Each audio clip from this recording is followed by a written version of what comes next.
ገና ምን አያችሁ? የዋሽንግተንና ቴል አቪቭ የገሃነም በሮች ይከፈታሉ። ድርድር የሚባለው ነገርም የለም። ይህ የቴሄራን ዛቻ ነው።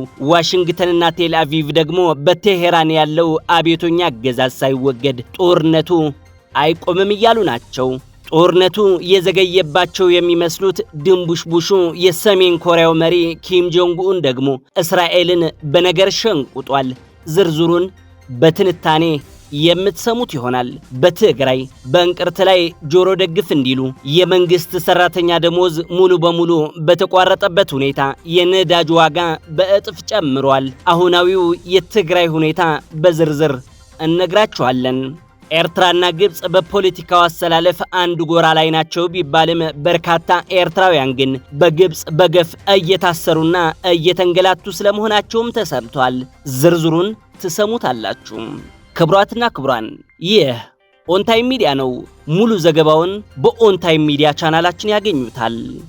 በእስራኤል ድንገተኛ ጥቃት የተጀመረው የቴሄራን ቴል አቪቭ ዋሽንግተን ጦርነት የ15 ሀገራት ከተሞች እንዳወደመ፣ የኢራን እንቁ መሪዎች እንደቀማ፣ የሆርሙዝ ወሽመጥ እንደዘጋ፣ የአየር በረራዎችን ከሰማይ እንደከለከለ፣ 1000 የሚደርሱ ኢራናውያንም እንደገደለ፣ የዓለም የነዳጅ ገበያን እንዳናጋ፣ የመካከለኛው ምስራቅ ሰማይም በተኩስ እንዳበራ፣ ደግሞም በሐሰት ዜናዎች ታጅቦ ስድስተኛ ቀኑን ይዟል። ቀናቶች መቆጠር ጀምሯል። ጦርነቱ የሚቆምበት ጊዜ የሚያውቅ ግን ማንም የለም።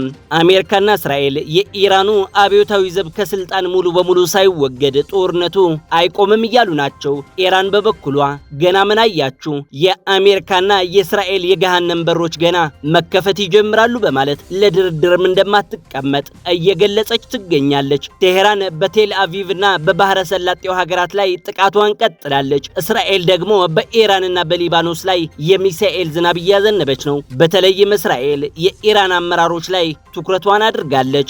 ላለፉት 37 ዓመታት የኢራን ከፍተኛው መንፈሳዊ መሪ የነበሩት ማለትም ሱፕሪም ሊደር አያቶላህ አሊ ሆሚኒን ከገደለች በኋላ እሳቸው የሚተካውም እገድላለሁ እያለች ነው። እስራኤል ኢራን የተገደሉባት መሪዎቿን ቁጭ ብላ ለመምረጥ እንኳን ልትፈቅድ አልቻለችም። በሞሳድ ስውር እጆች በኢራን የከተማ ካሜራዎችን ተጠቅማ መሪዎቹን እያስወገደች ነው። ኢራንም እስካሁን ገና ኃይሌን አላያችሁትም፣ እስካሁን የተጠቀምኩበት አንደኛ ትውልድና ሁለተኛ ትውልድ ማለትም ዋንጂና ቱጂ የተባሉ መሳሪያዎችን ነው። ገና የሶስተኛና አራተኛ ትውልዶች ማለትም ስሪጅና ፎርጂ የጦር መሳሪያዬን ታዩታላችሁ እያለች ነው። ደግሞም የዓለም ጉሮሮ እንደሆነ የሚነገርለት የቀይ ባህር የንግድ መስመር ልክ እንደ ሆርሙዝ ወሽመጥ ዘጋዋለሁ እያለች ነው። የሆርሙዝ ወሽመጥ ከቻይና መርከቦች ውጪ ለሁሉም ሀገራት ዝግ ተደርጓል።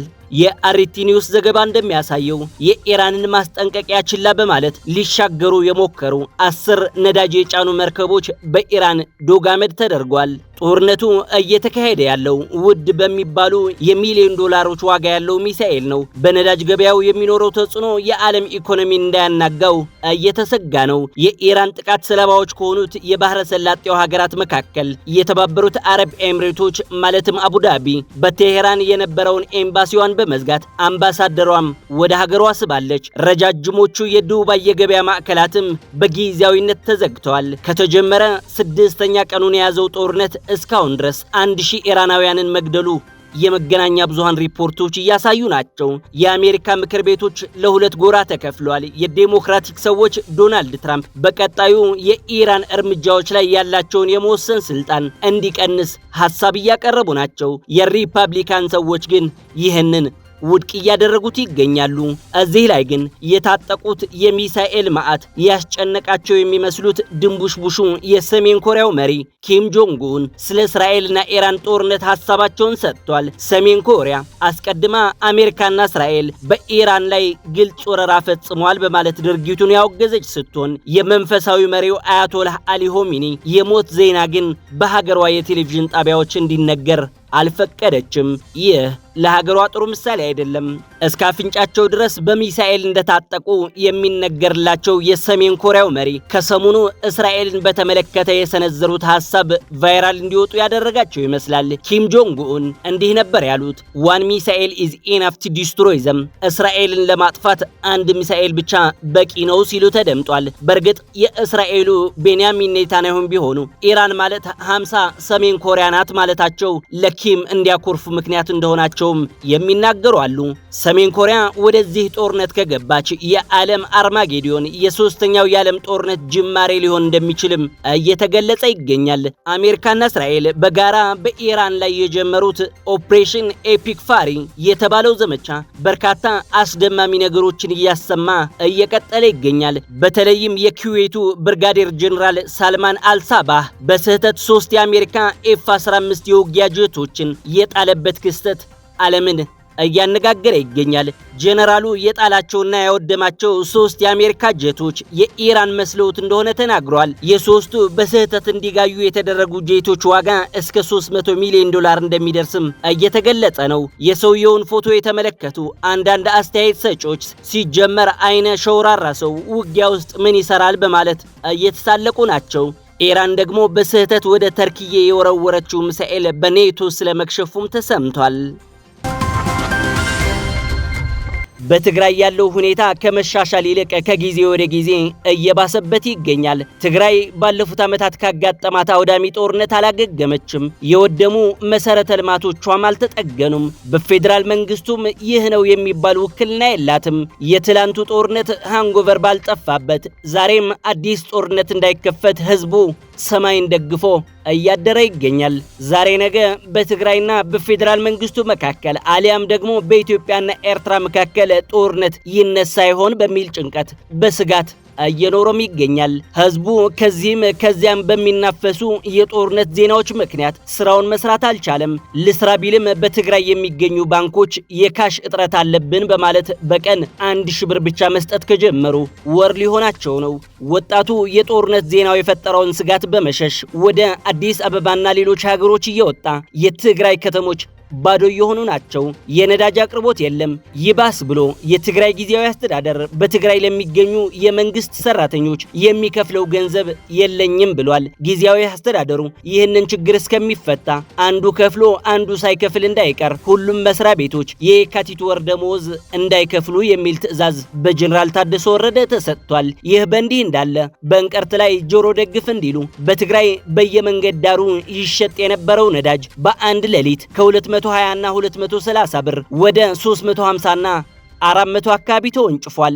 የትግራይ ማደያዎች የመኪና ሞያያ ሳይሆን የአህያ ሞያያ እየሆኑ ናቸው። የንግድ እንቅስቃሴው እጅግ ተቀዛቅዟል ብቻ ሳይሆን እየቆመ ነው። እናም ህዝቡ የሚናፈሱ የጦርነት ወሬዎች ተወግደው በፌዴራል መንግስቱና በትግራይ ክልል አመራሮች በጠረጴዛ ዙሪያ ንግግር ተደርጎ ትግራይ ካለችበት ሁኔታ እንድትወጣ መደረግ አለበት እያለ ይገኛል። ትግራይ በጊዜ ሂደት እየሞተች ነው የሚሉ ተንታኞች እየተበራከቱ ናቸው።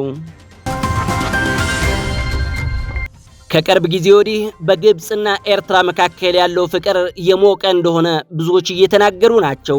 የአስመራው ሰው ኢሳያስ አፈወርቂ ወደ ካይሮ ካንድም ሁለቴ ደግሞም በቅርብ ጊዜያት ተመላልሷል። የግብጽ የውጭ ጉዳይ ሚኒስትር ሰዎችም ወደ አስመራ መንግስት እየተመላለሱ ናቸው። በተለይም ባለፉት ሳምንታት ከሌሎች ኃይሎች ጋር በመሆን በሱዳን ላይ ተገናኝተው አንዱ ወታደራዊ ኪዳን በሚስጥር ተስማምተዋል የሚል ዜናም ሲናፈስ ቆይቷል።